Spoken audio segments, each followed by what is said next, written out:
បានប្រតិកម្មជាមួយនឹងភាសារបស់ស្ថានទូតវៀតណាមដែលនិយាយថាប្រទេសកម្ពុជាក្រោមជារបស់គេអញ្ចឹងពួកយើងសូមប្រតិកម្មនៅភាសាទាំងអស់នេះហើយសូមឲ្យស្ថានទូតវៀតណាមត្រូវតែសុំទោសបងប្អូនខ្មែរភាសាធារណៈថាប្រទេសកម្ពុជាក្រោមជារបស់ខ្មែរជ័យយោបងប្អូនជារបស់ខ្មែរជ័យយោយុវជនកម្ពុជាជ័យយោប្រសងកម្ពុជាផង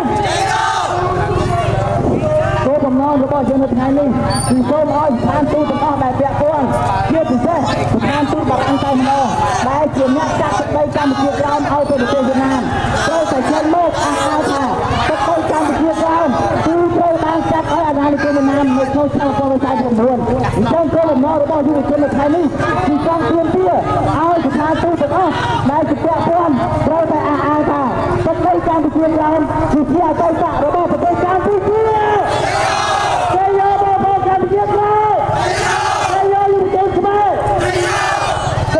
ថ្ងៃនេះផងដែរគឺយើងអត់ចង់បានអ្វីក្រៅពីភាសាសុំទោសភាសាធារណៈជាពិសេសសូមឲ្យស្ថានទូតវៀតណាមត្រូវតែទទួលស្គាល់ប្រវត្តិសាស្ត្រការពិត